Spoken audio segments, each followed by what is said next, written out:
"Ma'am, are you sure you're in the right seat?" That's what the flight attendant asked her. Not "welcome aboard," not "can I help you with your coat," just suspicion, wrapped in a smile. They didn't recognize her. Didn't bother checking the name printed boldly on the boarding pass. Eleanor Whitfield. Seat 1A, Titanium Elite. Owner of the company that had just acquired 12% of the airline. But they saw her skin before they saw her title. And what happened next wasn't a complaint. It was a shutdown. Have you ever been dismissed, looked at like you were out of place, told without words that you didn't belong even after you paid for the seat? If you know that feeling, this story is yours too. Where are you listening from today? Atlanta, Oakland, Nigeria? Drop it in the comments, and don't forget to subscribe. Now lean in. Let me tell you what really happened on Flight 261. The terminal smelled like stale coffee and carpet cleaner. Eleanor Whitfield stood quietly near Gate 7A, her boarding pass already scanned, her handbag looped gently over one forearm. She wore a charcoal gray coat, pressed and soft at the collar, and low black heels that didn't make a sound. "First-class passengers may board at this time," the speaker announced, cheery and generic. A young gate agent barely out of college glanced at her boarding pass, then at Eleanor herself. He didn't say anything. No "welcome aboard," no "thank you, Ms. Whitfield." Just a blank scan and a half gesture toward the jet bridge. Eleanor nodded, as if that was exactly what she expected. Because it was. Seat at 1A sat by the window, bathed in quiet sunlight. Eleanor placed her coat across her lap, her bag under the seat in front of her, and pulled out a small, worn copy of The Fire Next Time. The man in 1C arrived moments later. White, early 50s, navy blazer, Bluetooth in ear. He glanced at Eleanor, then back at his ticket, then back at her. A pause, no words, just a flicker of surprise in his eyes. She saw it. Not confusion, not malice, just that quiet math some people do when the picture doesn't fit their expectations. Eleanor turned a page in her book. "Good afternoon, Mr. Connor," came a voice. A stewardess, blonde, tight bun, bright red lipstick, appeared with a tray. "Still the usual? Champagne and a hot towel?" He chuckled. "You remembered." She laughed. "Of course." The stewardess turned slightly, her tray now facing Eleanor's direction, and then she pivoted away.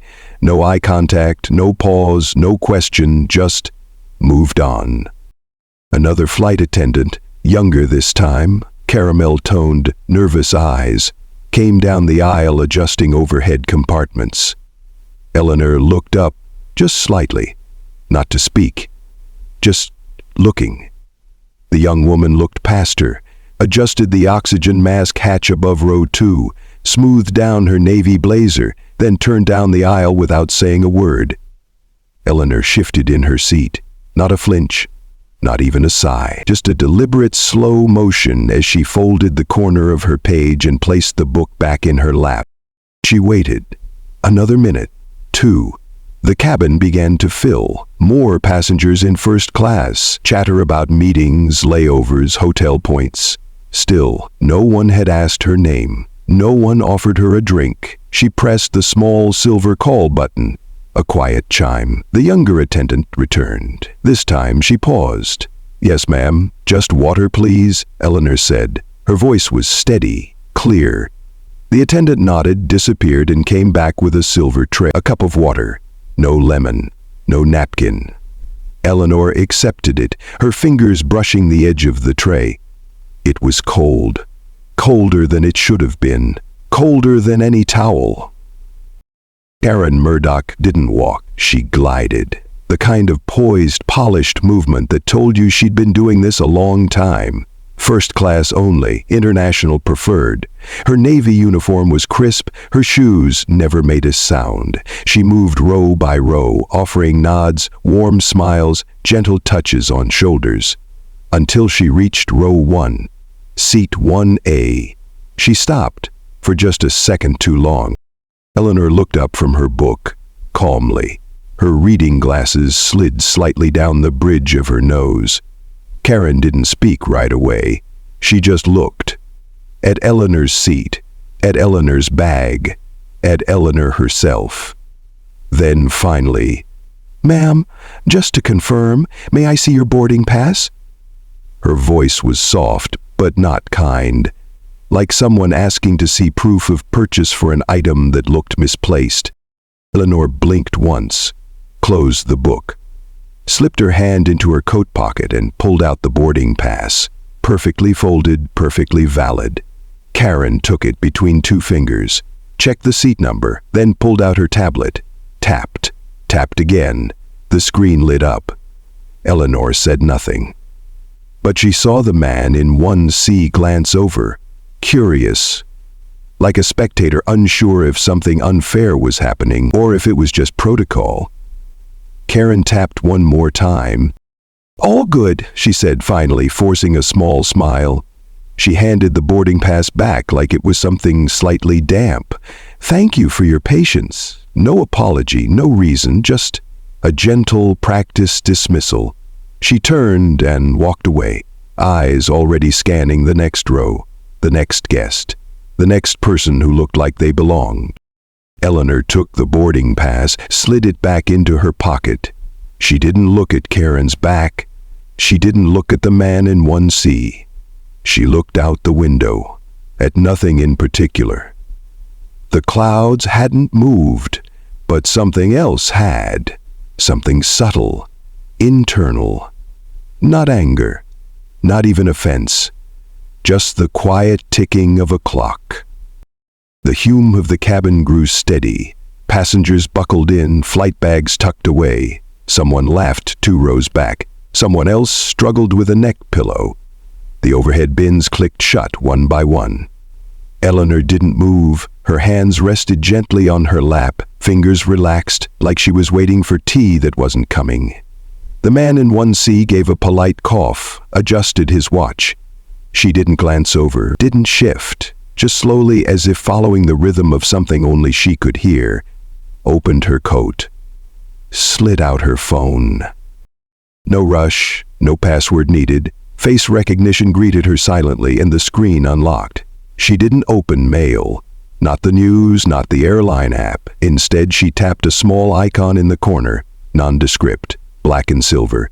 It opened to a field of blue, no branding, no menu, just a single box. She typed WHT1A Pro Tool, then pressed Submit. There was no alert, no sound, no dramatic flourish or confirmation screen, just a soft gray line of text that appeared beneath the box. Override notice acknowledged. Halt procedure in review. She read it once, twice, then pressed her thumb to the screen. One last verification. A dot turned green. Somewhere far beyond this cabin, a system that monitored fleet status, ground control, and internal compliance protocols blinked and began to hesitate. Eleanor placed the phone face down on her thigh, folded her hands again.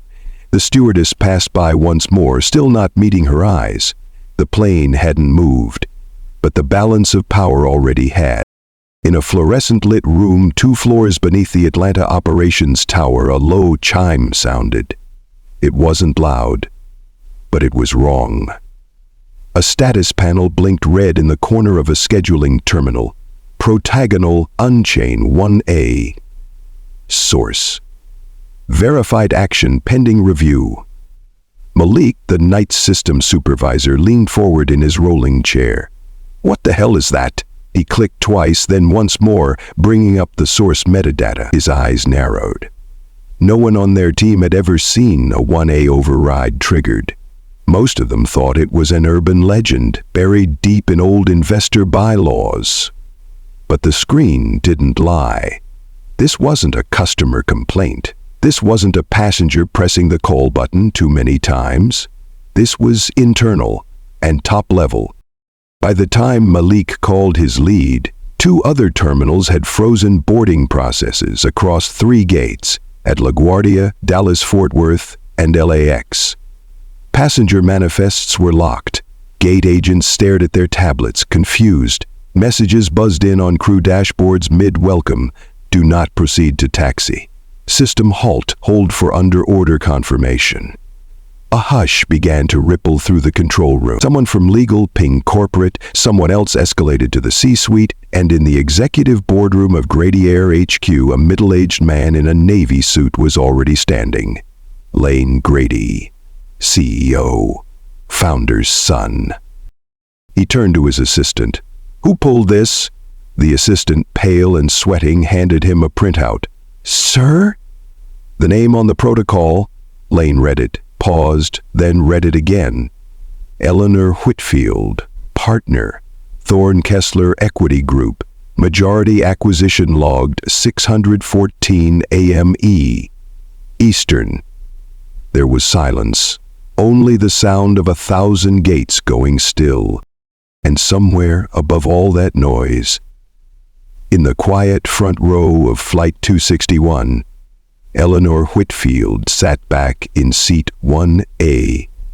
She adjusted the cuff of her sleeve, took the last sip of water. The light outside her window was golden now, still soft. The plane hadn't moved, but her presence had. The boardroom lights felt harsher than usual. Lane Grady stood with one hand pressed flat on the glass table, eyes fixed on the wall monitor. Around him, the room swirled with murmurs, buzzed phones, the sound of very expensive suits shifting in very uncomfortable chairs. On the screen, override protocol, triggered source. E. Whitfield, timestamp 8:47, IEML EST. Lane exhaled sharply. All right, who the hell is Eleanor Whitfield? A junior analyst in the corner tapped her tablet nervously. She's listed as a managing partner of Thorne Kessler Equity. The acquisition came through their silent fund. Section E. Silence. Then someone else, older, heavier, more jaded, leaned back in his chair. No, wait, that name. Whitfield. Didn't she used to... He stopped mid-sentence, eyes widened, mouth closed. They pulled up internal history. Archived personnel files, system logins from over 30 years ago, and there it was. Eleanor M. Whitfield, Operations Analyst, Ground Logistics Division, tenure 1989-1996. No official termination, no reason listed, but one archived internal complaint, unopened, marked incomplete, dated August 3, 1996. Subject line, passenger experience incident. Internal bias allegation. Nobody spoke for a full 10 seconds. Then the chief legal officer muttered, so she worked here, got pushed out, disappeared, and came back with 51% of the company. Lane finished for him. Not just an activist, not just a disgruntled ex-employee. She had outmaneuvered their entire executive board in a silent morning acquisition. And no one even noticed her name on the shareholder docket. Then the projector chimed. An email had just hit the private internal thread. From Eleanor Whitfield to Executive Leadership, Grady Air, subject, commence internal restructure, no press, no public statement. You don't need to know who I am, you need to remember how I felt, starting now. We rebuild. Lane read the last line again. You need to remember how I felt. And for the first time in a long while he did. The override unlocked more than just the flight. In a locked archive 5 folders deep, flagged emails and unopened internal reports began to appear on the screens of Grady Air's ethics compliance team. They'd never seen some of these before. Some had been marked low priority. Others tagged passenger misunderstanding. One read simply, addressed at gate level, no action required. But the patterns were unmistakable. Complaints from black women who said they were stopped after boarding, asked to show their tickets again, called ma'am but never by name, skipped when drinks were offered, correct seats, questioned, valid upgrades, double-checked, politeness ignored. The date spanned 6 years, the language varied, but the feeling exactly the same. In a quiet office 2 floors up, a data specialist named Simone began to run the numbers. She wasn't told to, she just wanted to know. By midday, she'd compiled 3 years of data. It showed that 92% of all post-boarding seat verifications in first class involved black women. That number wasn't an error, it wasn't margin of error territory, it was a scar. One the airline never thought would be exposed. Then came the internal training materials.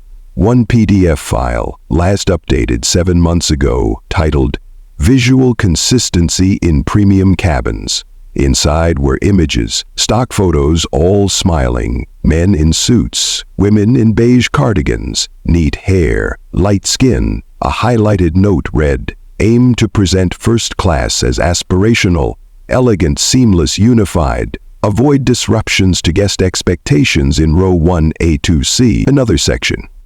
Use discretion when uncertain. Guest alignment may sometimes rely on visual cues. No definitions, no names. But everyone in that room now knew exactly what those visual cues meant. At the emergency table, someone whispered, "We're not the only airline that does this." Lane Grady didn't respond, because just then another email arrived. From Eleanor. This one wasn't private. It was copied to the FAA, to 4 competing airlines, to 3 news outlets, and to every member of the board. Attached was a full audit of 3 years' passenger interactions, flagged by race, by gender, by seat number, and by silence. In a quiet hallway near the break room, a young black employee named Jasmine stared at her screen. She'd worked check-in before, been on gate duty, first class only, and her training supervisor had once said, too casually, "Keep an extra eye on row 1A. Sometimes things slip through."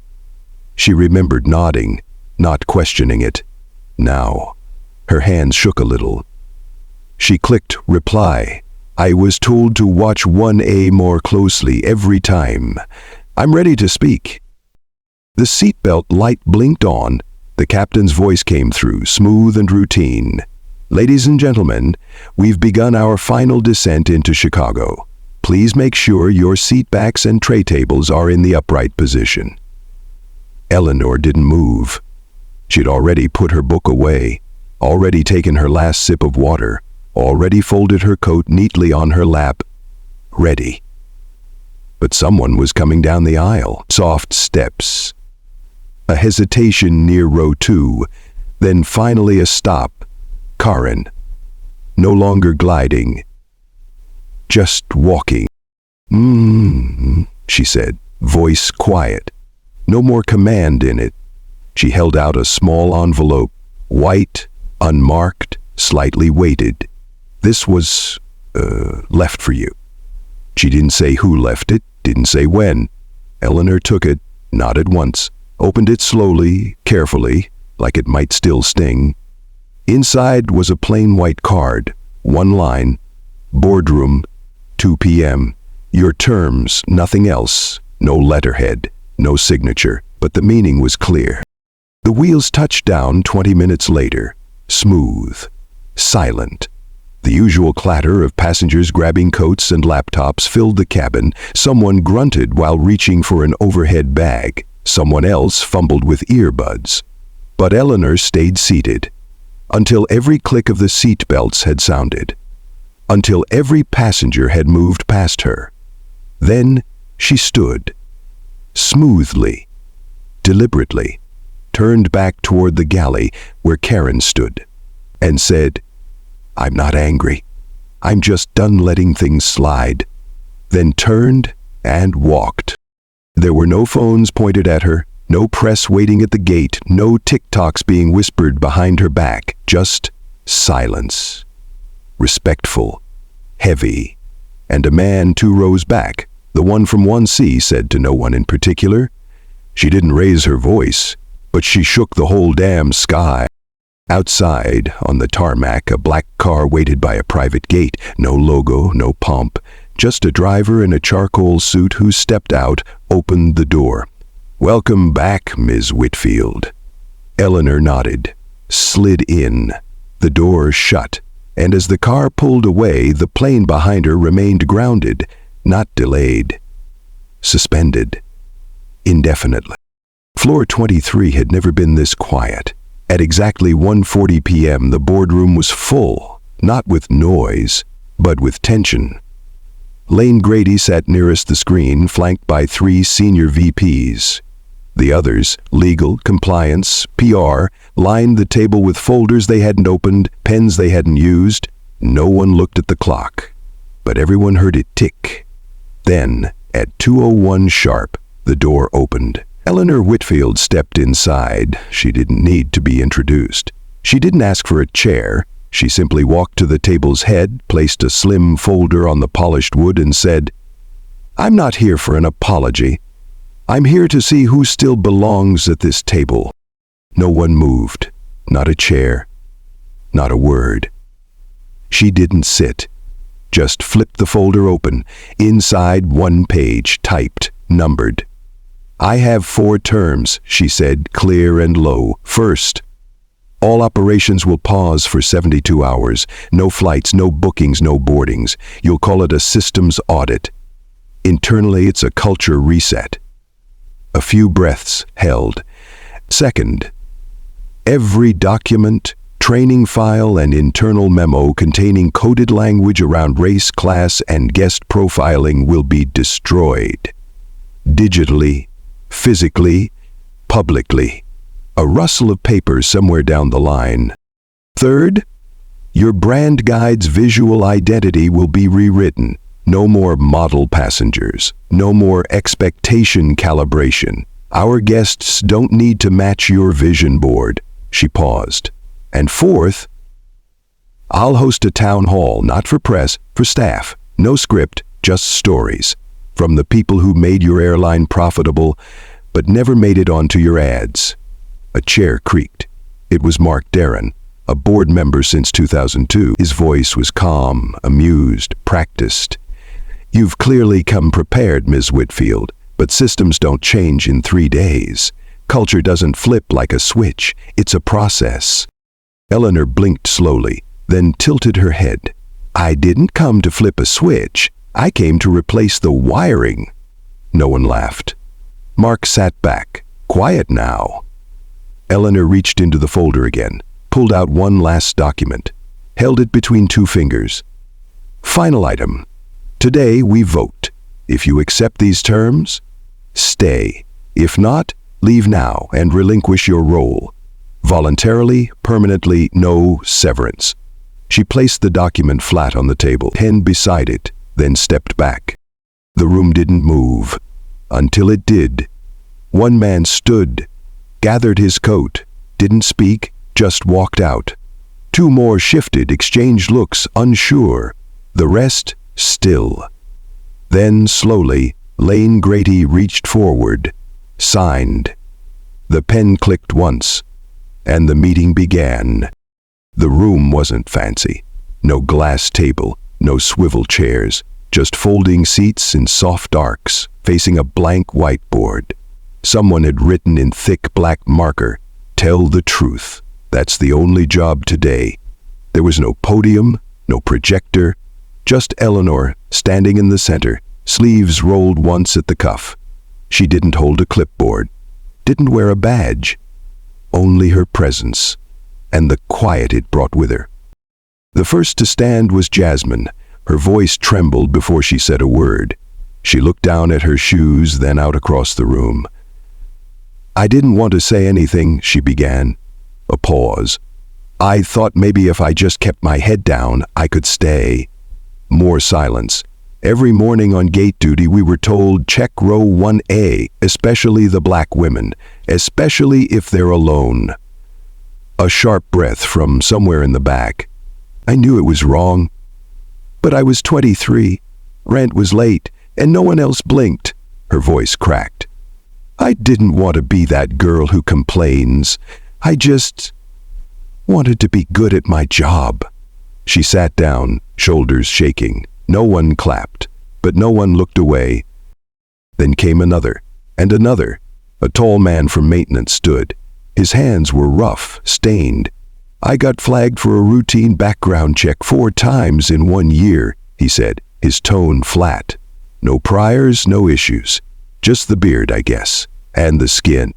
A young woman from branding followed. She pulled out her old ID badge. "My name's Tuen," she said.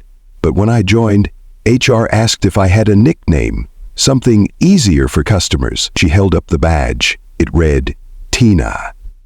I didn't argue. I just wanted the job. A ripple of murmurs, but no judgment. Only resonance.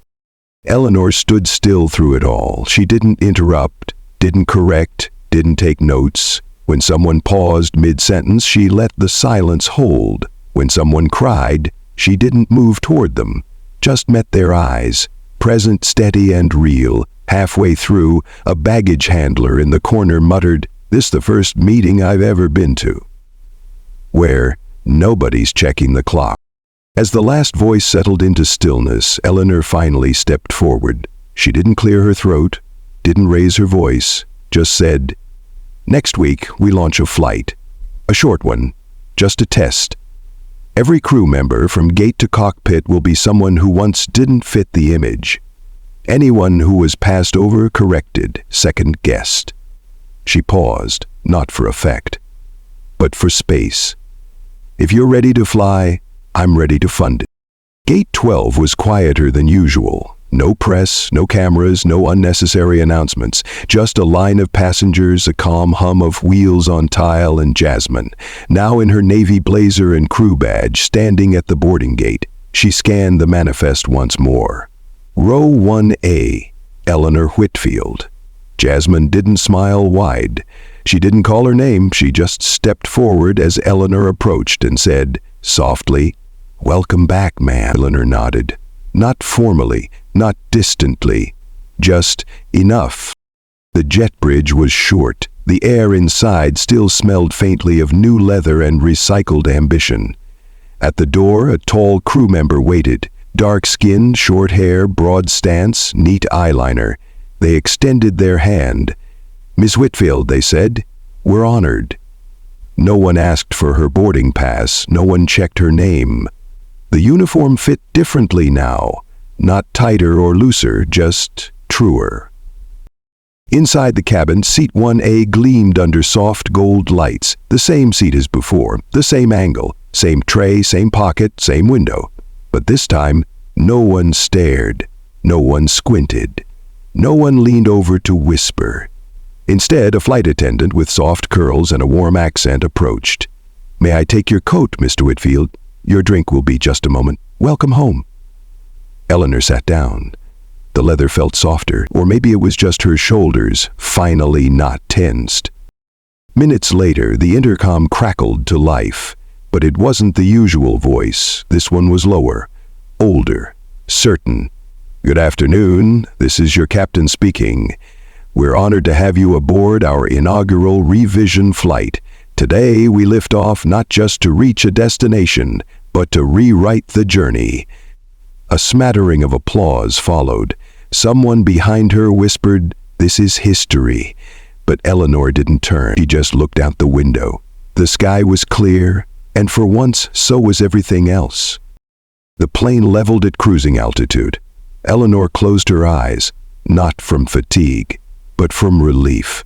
From finally feeling what it meant to just be a passenger, a human being. No code, no questioning, just there. And in the seat across the aisle, a young brown-skinned girl leaned toward the attendant. "I'm Amara," she said proudly. And the attendant replied, smiling, "Nice to meet you, Amara. Apple juice, right?" The girl grinned, nodded, and Eleanor opened her eyes, just for a second. And smiled, too. Thank you for staying with us through the end of Eleanor's story. If you've ever been doubted, dismissed, or made to feel invisible, know this: your presence is not a disruption. It's a declaration. Eleanor didn't yell, she didn't beg, she stood her ground with truth, grace, and power. And in doing so, she reminded all of us, especially Black women, that sometimes the most radical thing you can do is not leave the room. This story was written for you, for your voice, for your legacy. If it moved you, inspired you, or even made you think about things differently, please like this video. Leave a comment below, share it with someone who needs it, and don't forget to subscribe. We've got more stories like this coming every week. Until next time, stay strong and take your seat.